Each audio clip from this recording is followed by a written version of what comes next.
Good afternoon, good afternoon, good afternoon. Good afternoon on this rainy Friday.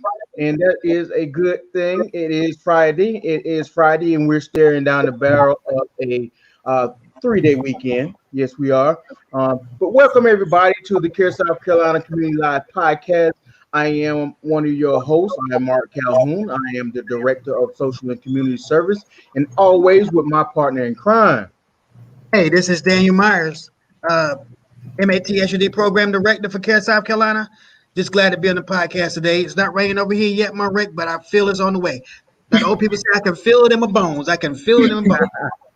Absolutely, absolutely. And so today, before we turn it over and let our guests introduce ourselves, and before my partner in crime takes away, um, what we are doing now, the last few series that we've had have been around the vaccine, and we wanted to continue with that.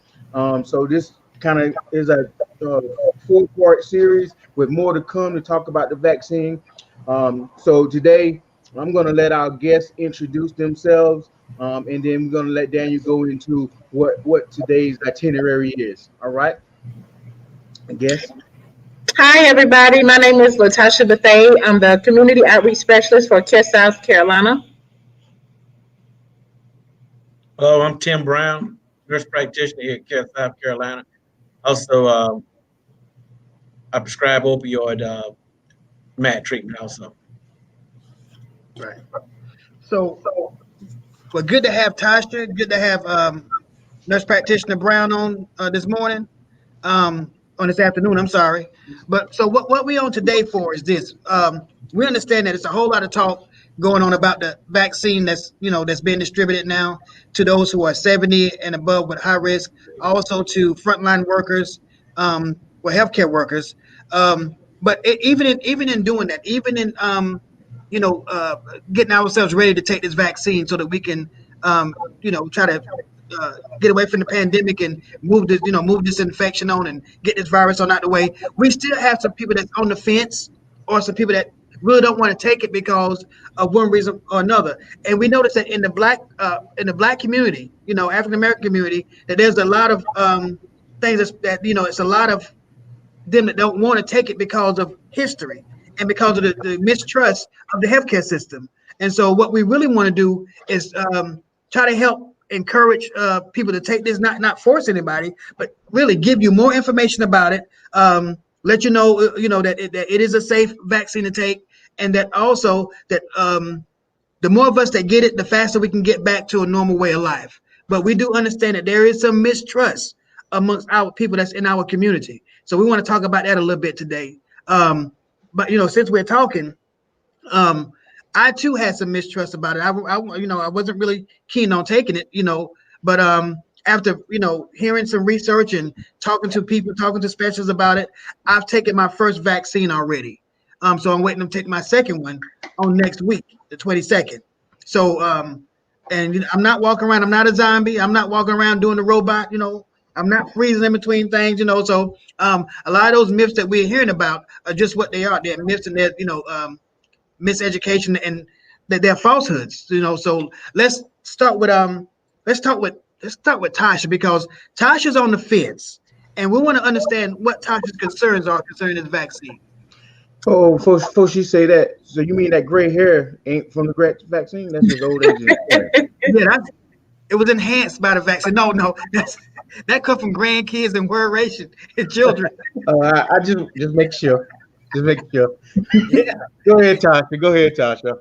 I'm on the fence about the vaccine, more so because there's still so much that is unknown about the novel coronavirus, that getting a vaccine as fast as they have, which I applaud the vaccine manufacturers. There's so much unknown about the virus. So I feel like, how much more do you know about the vaccine than the virus, if so much is still unknown about the virus? Okay. Tim, you want to elaborate on that a little bit? As far as a lot being unknown about SARS COVID-19, there's not a lot known about number 19. But SARS has been known, that's been known about. They've been working on this since around 2003. Been testing animals, doing a lot of testing. But once this novel COVID-19 came along, and it was such spreading so fast, and it's a worldwide pandemic. So you got the whole entire world, all the resources, every single body, some of the best scientists in the world going after at warp speed. But if you got everybody all in one on anything, it's going to be warp speed and it's going to get worked on. But it just hadn't, they just didn't start working on it in January or December. This thing's been going on for like the last 17 years. It just speeded up and went after novel 19. But this SARS has been around for a while, and we've been knowing that this type of pandemic can come and sweep us under like it has. Okay, I hear an echo. It's an echo in the background somewhere from somebody's. So this is. I understand that there's a lot of mistrust because of that, Tasha, because it was done so quick. And I think with our population, we equate time with quality. So if it was rushed, there's a lack of quality. Exactly. But we have to remember when all the resources are together and everybody focused on one vaccine instead of millions of vaccines at once, you can get things done a lot quicker, and there's no loss in quality. You know, even during the time that it was being tested, there were still case studies going on. And like I said, our population was represented in that. From what I can remember, correct me if I'm wrong, but over 30,000 in Pfizer and more than that even in Moderna to make sure that this vaccine was safe for even our population, our community. From ages 16 to I think 91. Yes. Those ages. Yeah. Yeah. So it's understandable that time would be an issue because let's just be real. If I go to somebody's house and when I get there for dinner, they ain't got nothing done, and 10 minutes later they got a whole meal, and do I want to eat it? You know, I'm gonna be hesitant about eating because I'm worried about the quality, whether the food is done, whether it's clean, or anything else, and that's just something we carry with us. But you know, looking over the research and everything, like Tim said, it's been going over 17 years. This thing's been under the works. Coronavirus has been here for forever, you know. Yeah. So, and it's been researched forever because it was a leading cause of some of our respiratory diseases, our respiratory illnesses back in the day, but it just wasn't as prevalent then as it is now. We understand that with viruses, the physiology of a virus is that it mutates over time. You know, you don't kill it; it just changes to something else. And so now you have to find something to stop this change and to stop the way it penetrates our cells to cause infection and the damage that it causes. So we understand that. We understand that part of it. And what are some of the other issues that you have, Tasha?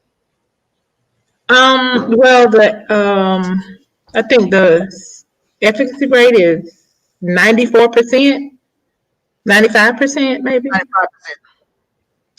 95%. And there's still a possibility that is unknown as far as will I still get the coronavirus in between the time of one vaccine to the next, and even after I get the second dose of the vaccine, there's still a chance that I could still get the COVID-19. Yeah. Tim, you want to start there? Given the efficacy, what you're talking about at 94%, if you compare that to other medications, that is way out of the water. That is slamming. That is excellent. Yeah. And as far as getting it, you could get it. The test they ran like on 30,000 different people. It was only like a few that got it, but it wasn't a serious illness. What we're trying to do is not overwhelm our hospital system. We had maximum beds now in the surrounding areas, I think. Yes, but if you can keep us out of the hospital, just keep us at home, a little cough, and get back to work in a couple of days, a few days, that's fine. The main thing is keep us out. There was only one person out of that study, in Moderna, I think, only had a serious illness. So if you cut that by 60, 70, 80% of the people now that's in ICU, only maybe 10% of those are there, then we're doing well. We're doing well, but nothing's 100%. Nothing under the sun is 100%. But the efficacy that they have is blown out the water. That's real good. Yeah, I look at in terms of birth control. The condom's not 100%. Only thing, you know what I'm saying? Not 100%. But if you don't take it, you know, the chance of you getting the virus is even greater. Exactly. One thing I tell people is all of us know someone that has died from COVID. We know what COVID will do, but we don't know exactly all what the vaccine will do. We know the other end is death is possible, very possible. Yeah. Yes. Yes. So it's best to have 95% possibility of not contracting the virus than 100% possibility that we're going to get it. Exactly. So we don't have anything to protect us from it. Then it's the percentage is higher that we are going to contract that, and that we're going to have some major illness depending on our comorbidities. So it's important that we have, even when we go into school, we don't know, okay, just say the varicella vaccine, the one we get for chicken pox and everything else. That's only what, 60%? The flu is only 60, 40, 50, depends on what year we're getting it. Okay. Yeah. We take that and we have faith that that's going to protect us from the flu. But when something is 95%, let me ask you this. If I offer you some money and I say, Tasha, I'm going to give you 95% of $1 million, or I'm not going to give you $1 million at all, which one are you going to want? The 95% of the $1 million. Exactly, right? Because you guarantee something, right? Maybe not the whole $1 million, but you have something on board. We always take a chance every time we take medication, what it's going to be to our advantage, the efficacy of it, okay? And so even Tim know, even with high blood pressure pills, in our community, there are a few blood pressure pills that work for us. Right. Exactly. But we have to keep trying because it's best to be on something than to not be on anything. Exactly. Anytime there's a life-saving measure, we need to take that opportunity to take that life-saving measure. What about the 5% that get it? The 5% that get it, at least they tried. And now we know from that study that the 5% that get it, okay, this didn't work for them. But what about the 95% that it did work for? Right. And so the goal of the CDC and World Health Organization is to get 70% of the population vaccinated. That way we can get herd immunity through through the vaccine, right? And not through contracting the virus, because what's more collateral damage? Getting the virus itself. Exactly. Right? And so because we're going to lose more people doing that. We haven't lost anybody yet with the vaccine. My arm didn't fall off. It hurt a little bit the next day, but I took Tylenol and I was good. Okay. Do I know what the long-term effects are going to be? No, but do we know what the long-term effects are going to be for COVID? No, we're seeing some, but we don't know. There's a whole lot of unknowns in everything that we do. Right. Absolutely. Right? Do we know where we get out? Do we know when you put gas in your car? Do you know where that gas comes from? Yeah. Do you know the long-term effects of that gas and running in your car? What it's going to do to your vehicle? No. But we go and get gas every day from the same place, right? Right.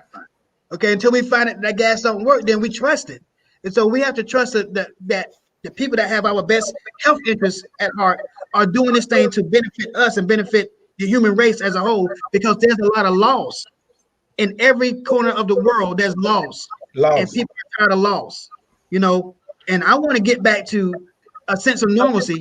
I don't want this to be my normal. Right. I don't want to go around looking like a box of bull who's angry all the time with it. I got to be. I don't want to look like that all the time. So I want to do something. I want to do my part. And I'm not saying that everybody don't want to do their part, because everybody want it gone. But right. What we want to do here is just educate people so they'll be more apt and more likely to take it when they have a little more education behind it. What are some of the other things that bother you about this vaccine? Well, am I doing my part by wearing my mask, staying socially distant, making sure my hands are washed? Mm-hmm. Yeah. Is that not enough? That's a precaution. Those are good precautions. Okay, but what about the people that you come in contact with that don't do that? We were just talking about that, Tasha, how people aren't disciplined like you are, and you're around them. So you're still going to get it because they're not disciplined. They're not doing their part, or they know their rights. They know their freedom. We've seen this before. History repeats itself. This was like this during the flu pandemic, Spanish flu in 1918. The president at that time, I think Woodrow Wilson, he ignored it. He didn't want to pay any attention. It was hurting his chances. People were doing town rallies. They didn't want to wear a mask. They didn't want to do this. They didn't want to do that. They knew their rights. So history repeats itself. We've seen this before. Like I said, there's nothing new under the sun. We've had pandemics before that have knocked us out and have wiped us out. And the flu that Spanish flu was much worse than this. It was a matter of 24 hours.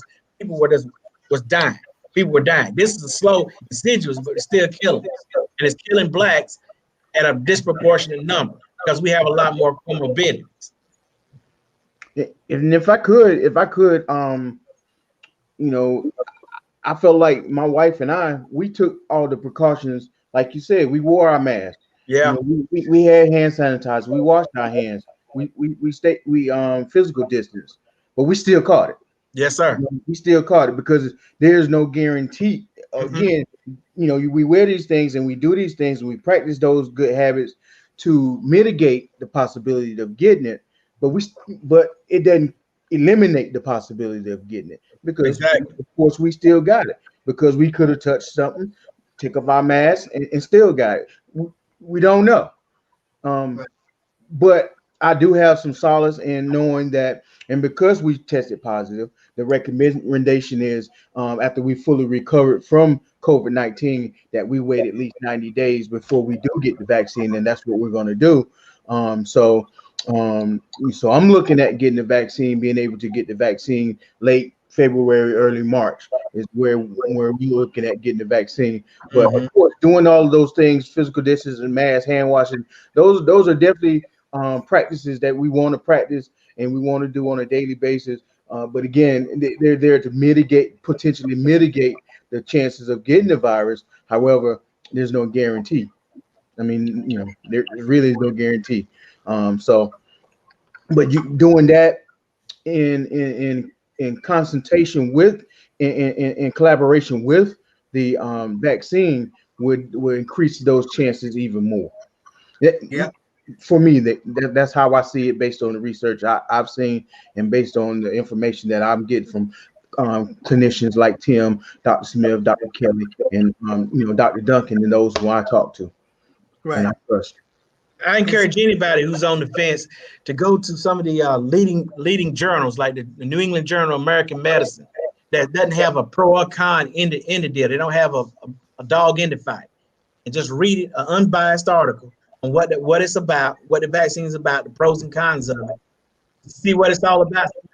Study and research on your own. Well, let's talk about what people are doing as far as the PPE and everything else. Okay, let's talk about that just for a minute. There's a lot of people wearing the mask, right? There's very few people that's washing their hands. We know that, okay? Because I'm gonna tell you how I know they're not washing their hands. Just the other day, I was in line behind somebody, 6 feet, of course, because I make sure when I go to Walmart, I get two buggies, one for the front, one for the back, and I'm in the middle. I'm covered, right? So, looking at people's masks, I see how dirty the masks are, right? And in one instance, I saw a gentleman's mask where he accidentally pulled it off whenever he was putting his earplugs in, and when he put it back on, he turned it the wrong way, right? So which means everything that was on the outside of that mask went where? On the in his inside. body, right? And so, and that I cringed when I did that. I was like, yo, you need to turn that around, okay? But people, just imagine how many people got a mask in their car, they just take it and throw it somewhere, okay? They got people riding with them that they think they trust. They grab that mask, put it back on, okay? We don't know what's in that car, what patches are on there. They put it back in. They don't wash their hands. You see them rub their eyes, rub their nose, stick their hands up under their mask and rub their face. Okay, so people are wearing a mask, but they're not following proper procedure and proper precautions. Okay, so just wearing a mask by itself improper is going to automatically open us up to more susceptibility. So everybody need to do it. They need to do it the proper way, and they need to do it all the time. Yeah. Okay. All the time. That's the key. All the time. And if we do it the right way, the way it's supposed to be done, when there's people going in and out of our own houses, then we need to even sit in our own homes with masks on. Right? I got kids that want to go out and do things. I have to tell them no. If you do, you got to find you somewhere else to stay. Right. Okay? At least until you get tested. Because I'm tired of being quarantined. All right. And I was never quarantined on my own accord because I had something. But I was quarantined because of somebody else's carelessness, okay? And that's important. We have to make sure that people around us are being just as cautious as we are. So how can we benefit? So how can we benefit from this vaccine? Just say if we're around somebody that's not as cautious, as we are, and we contract it, we won't die. We're guaranteed not to die from this because of the vaccine, okay? They didn't say we won't go get sick. But they said that likelihood of you dying from this virus is real low once you get the vaccine in you. So that takes us to the other part of history, right? Getting the vaccine benefits us. So there was something that a lot of our population dwell on, that's a big hindrance from them getting this vaccine, right? And we know, let's talk about it. The Tuskegee Yes. experiment. So Yeah. Tim, let's talk about that for a minute. Absolutely. Actually, the Tuskegee experiment was, I think, a misperception is that they were given Right. that syphilis virus, but they were not. These guys had syphilis; they just weren't treated with it. They wanted to see the long-term effects of syphilis and what it does, so they left those guys out there just to hang. These were poor, rural black farmers in Alabama, and they were dogged, but they weren't given anything. It was just left in them, and they weren't treated properly, which we know that happens. But with this pandemic, that's a whole different story. It behooves them, it behooves whoever you think, whether they like you or not, they treat us because we mixing with everybody else. We're not in a bubble. We mix with everybody else. So if I'm immune, then they're going to be immune. Right. That's right. Yeah. So everybody need to stop spreading the myth that the vaccine was, that they gave us syphilis through a vaccine. Right. They did not give us syphilis through a vaccine. We did not get that. We had syphilis and they withheld treatment. Okay. Exactly. And so now the opposite side of that is that now we have an illness and they're providing treatment. Just the opposite of what happened back then. There's a lot of things that spin off of the Tuskegee experiment that puts us at a safeguard to give us a little more sure-heartedness that the medical profession is for our benefit and not for our detriment. That's it.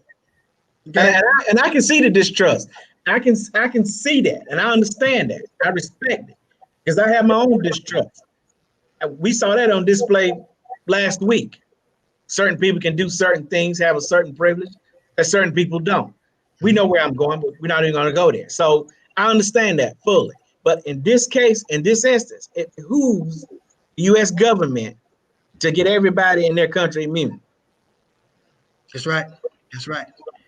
And not only is the United States doing it, every country in the world is doing this. Absolutely. Because it's not just our problem. This is an entire planetary problem. Because we're one of the most undisciplined countries. We're free. We do what we want to do. We speak. We can talk. We can do what we want to do. We have freedom of speech to a certain degree. Like China, it was supposedly the China virus started in Wuhan, but they shut it down after a few months. They back on track. They shut it down there because they get in line and do what they're supposed to do. They're a communist country, so when the government speaks, they listen. Here we don't. No. That's right. Or do, however you want to look at it with the federal government. He's straight militant, ain't he? Yeah. So hey, we got a comment, Daniel, if you don't mind. It's from Kanisha Brown. Kanisha is a nurse, RN out in San Francisco. She said there's a lot of individuals not understand the virus. They need education. I work in San Francisco. My team is 97% Filipino, and they are very skeptical. These are educated nurses. As a previous ICU RN, I had my skepticism and had to educate myself. I received my second dose of the vaccine yesterday. Wonderful. So she's out there in the epicenter of really one of the epicenters of the virus out there on the West Coast, and she's definitely right. There's a lot of education, good education. Yeah. Okay. You I had someone here a while back say I read 20 articles on vaccine and all these articles they don't take it. But I mean it was giving out all kind of oh God, what I want to say, propaganda. I mean, it was all kind of crazy information, about the vaccine being coded. Your DNA, it has DNA codes in it. It's the mark of the beast, different things like that. I can read 100 articles like that, but the articles that you're reading and the research you're reading, are you getting them from reputable sites? Exactly. Are they reputable information? Are they scientific journals? Is it information that of folks who've actually studied the virus, right? Read the studies, not people's opinion, not opinionated columns and opinionated information that's out there. So people need to find the right education. She's right. They need to educate themselves, but you need to find the right education in which to educate yourself on. Hey, Kirsten, how you doing? Hi, Daniel stepped out, so I'm Okay. keeping a chair warm, I guess. But yeah, what you said, make sure you don't get your information off of social media. If you see it on social media, click the link, read through it, make sure it's, peer reviewed, all that good stuff. Exactly. Absolutely. And I'm definitely one that, if you're gonna get all the information you can, but again, like I said, a reputable information, medical journals, medical scholars, those type of things, because there's a lot of misinformation out there. And unfortunately, it's been a lot of information has been politicized. So you really don't know what to believe when you're looking at the news or you're looking at social media. So you have to do your own research, but make sure you're getting that research and information from a reputable school. All right, Tasha. Any other apprehensions information that you think? No, this was very informative. Me being on the fence, I'm leaning,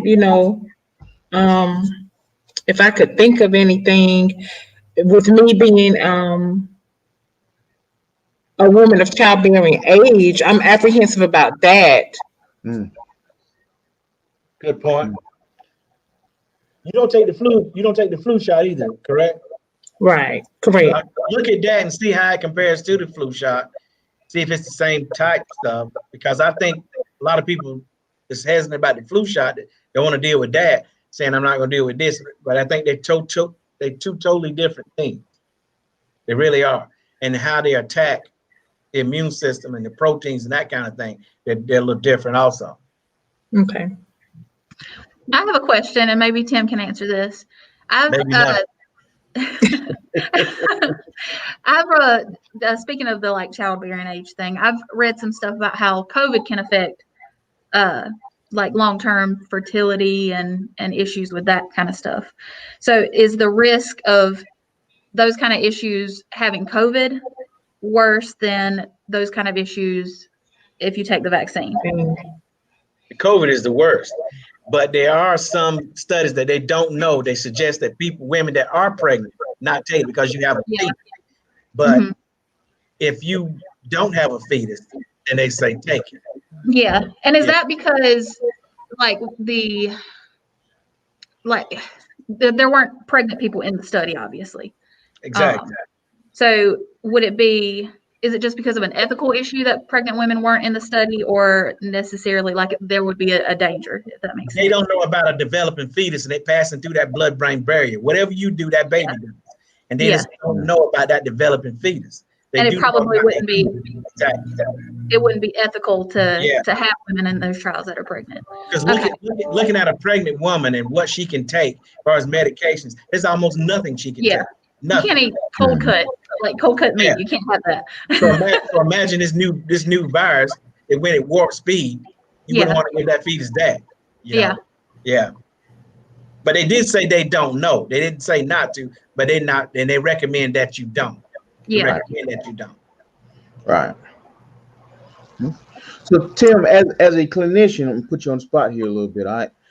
As a clinician, have you taken it? And if you have not taken it, do you plan to take it? I plan to take it. I thought I was getting it this week. I was gonna be the first one to get it. Okay. Yeah, I definitely plan to take it. Absolutely. Okay. Yeah. Okay.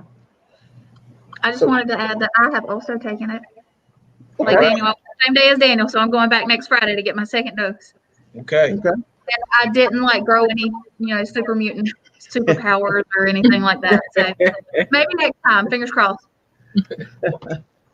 So having said that, let me ask you something, Kirsten. Could you, while you're sitting here, can you take us through the process of when you got the vaccine from start to finish? When you walked, I'm assuming you took it at McLeod. They offered. I've been partnering with us to offer us the vaccine. So take us through that situation and that experience from the time you got out your car and walked into the building. Okay. So I got out of my car, and I noticed walking in there was a huge line of people. There were so many people there. Obviously, all socially distanced, everything. And it took maybe 5 minutes to get to the area where you register to take it.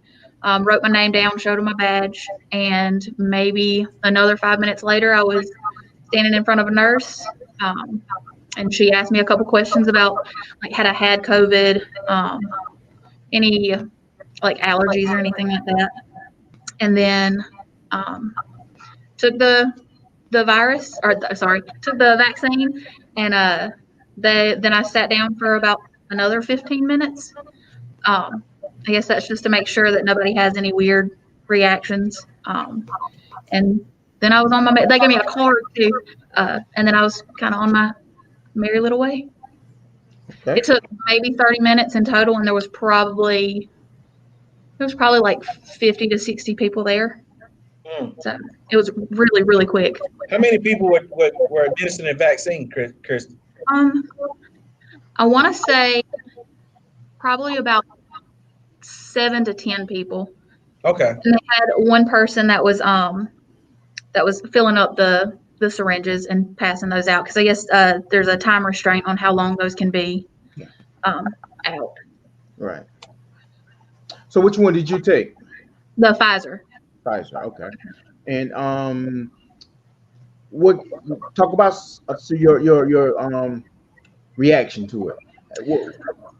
There was really any trees out your neck, anything? No, the only symptom that I ever had was a little bit of soreness in my arm for the next 24 hours. After 48 hours, it was completely gone. Right. No pain. And Tim, that soreness at the injection site, that's just normal, right? That's just synonymous with almost every vaccine, right? Yeah. Most likely. Yeah. Okay. It was way easier than having the flu vaccine. That one, my arm was hurting for like 4 days. But I think a good tip that we learned was getting it in your dominant arm, because it was worked out within 48 hours, like I said. Yeah, because you're doing a lot of moving with that one. Yeah. Yeah. So Tim, from a clinical standpoint, that 15 minutes, she said that they observed her. What is that? What's the reason for that? You're going to have a reaction. It's going to occur within that time limit. Right. It's just like the warranty on your car. Every new car has like a 36,000 mile, 3 year. Something's going to go down. It's going to go down within then. Not you good. Right. Right. Because I've also had folks say, well, they just going to monitor me for 15 minutes. Oh, no. But the importance of that 15 minutes, if it's going to happen, it's going to happen within, if you're going to have an anaphylactic reaction, it's going to happen within that 15 minutes, correct? Yeah, that's the issue with the Walgreens and the CVSs. They're going to have some clinicians in place, not pharmacists, but clinicians in place to see if they have a reaction. Because if they do, and some people probably will, what do you do? And they need to know what to do if something goes down, because there will be a reaction, like all things. Right. At some point in time. Yeah, I guess it's important to note that like people have that same reaction to the flu vaccine every year. Exactly. But it's still important to get the flu vaccine, because it's important to wear your seatbelt. Yeah. Wearing your seatbelt doesn't 100% mean that you're not going to die in a car crash, but absolutely, just a little bit of security is important. Good point. All right. Well, this is some good information. How you doing, Michelle, Chad, and Artevel? How you pronounce that, Tasha? Levitra. All right. All right.